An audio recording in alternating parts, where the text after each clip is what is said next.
What's up, everybody? Crash here. Welcome back to Crash Gets the Spread, where we talk about sports from a betting perspective. It is Thursday, August 15th, and WNBA is back. We didn't do too well at baseball yesterday, so I'm glad to see it.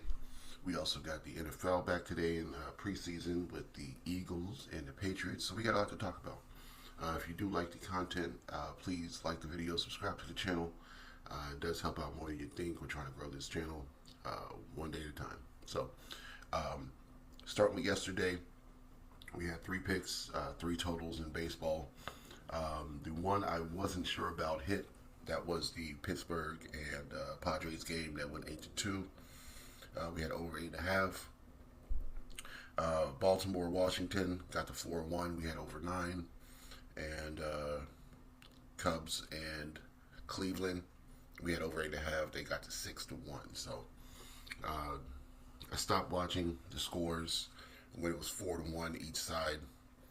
So I'm glad Cleveland put two more on the board, but that still didn't help us get over that 8.5. So on to today, we are talking about the WNBA. We got 3 games on the board. They just got off a month break for the Olympics.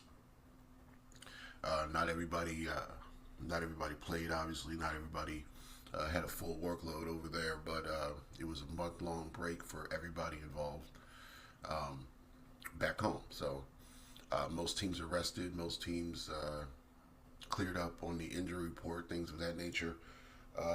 So we got a lot of fully healthy teams to talk about. First game up is the Mystics and the Lynx. Lynx are home favorites, 8.5 points.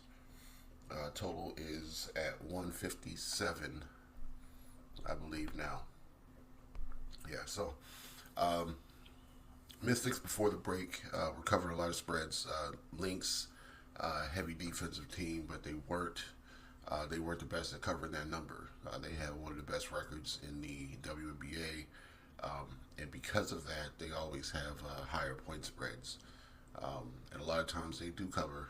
They went on a good run beginning of the season, but as teams start to fall into place and get a sense of who they are, what they need to do to beat these other teams. There's only 12 teams, or 14. So as you start to play each other, you get to know each other.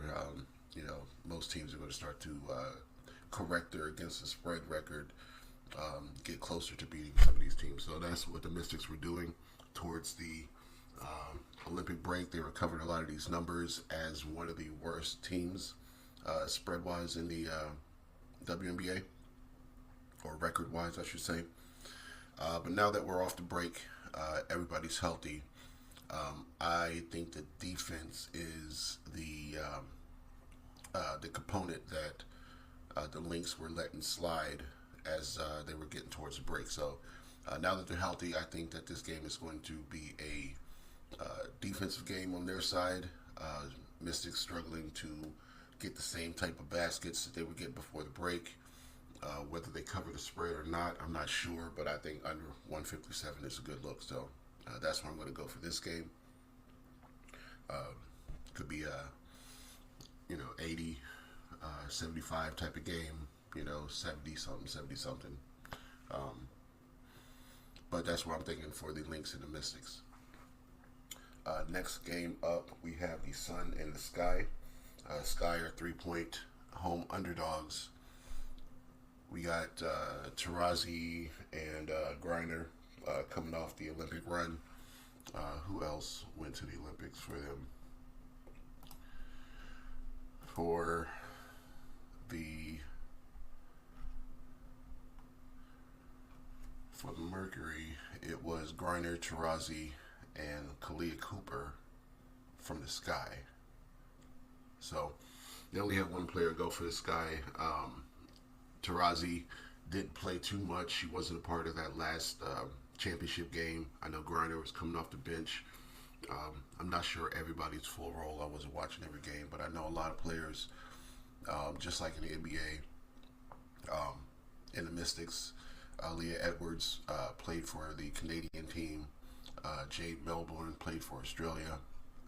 So they had a lot of people go and not just play for the U.S., just like the NBA. So I'm not sure everybody's full workload over there. But I know at least those two players had more of a break, and I think that they might be. I don't want to say sluggish getting back started, but I think the Sky, the Sky being at home, also being one of the hungrier teams before the break, might have something for them. So I think the Sky might be a good side to be on. This game, I think, might even have the potential to go over. Maybe not. Maybe over at halftime might be a good look, depending on how they start. Just got to pay attention to that part of it. But I would lean on the underdog in this game. And Liberty and Sparks, last game up. Sparks are 11-point home underdogs to a Liberty team that was playing pretty well before the break. So, let's see, Sabrina Ionescu played, Breonna Stewart played for Team USA, Liani Fibic and Sabali played for Germany. They helped their team reach the knockout round for the first time since the 70s. On the Sparks, they had 3 people play. They had Kia Nurse, she played for Canada.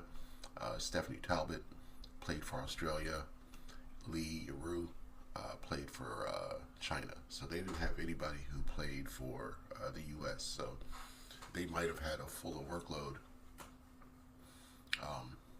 Since the U.S., it seems like the U.S. always has like an easy path to victory. So that's why I'm trying to phrase it like that, where everybody else was, probably playing more minutes for their respective teams.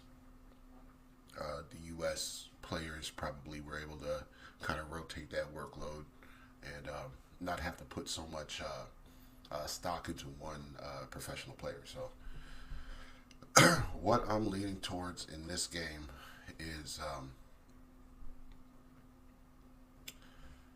kind of for it to be good, maybe even high scoring game. I think I do like the over in this game. We have a lot of players that are in basketball mode right now, coming off this break. So I think that the over is a good look in this game. And I would say maybe the Sparks to cover this double-digit number too. So that's where I'm leaning. Of course, the first game back for each of these teams is a little more of a toss-up without seeing how they're playing. So I would definitely bet light. I wouldn't go too heavy on any of these picks or any of your picks per se. But what I'm looking at for each game in the WNBA is the under in the Mystics and Lynx game, under 157. The Sky plus 2.5 or plus 3, whatever you can get. And the Sparks plus 11.5 and maybe the over. So those are going to be my picks for the WNBA. Lock those in. Let's get this money. And we'll be back to talk some more sports. If you're still here, you want the preseason pick. I do have, looking at last week, if you would have bet the under on every game, that would have been a real bankroll builder. I think only 4 games went over last week. No team, except maybe one team, got in the 30s as far as points scored. And on the other side of that game, I think it was like 33-6, and I think the total was 39. So I think that under still hit. But going into it, I know that's not going to be a continuous thing. Like this last game where we actually have maybe some starters next week for a full half or so. That those might be some over situations. But I think the books are going to lead into that too. So if we see that the totals are back up to the 40s next week, we'll know what the plan is. But if they're still in the 35 range, we might want to attack that next week. But this week, I still think that we're looking at an under situation for this first game. The Eagles and the Patriots under 36. If anybody scores in the first quarter, and that total goes up above 40, I would attack it again. That was my MO last week, and that's what I'm looking at again this week. So Eagles Patriots under 36, and alive under anything under 40. So lock that in. Let's get this money, and we will be back tomorrow to talk some more, probably WNBA. All right, see you then.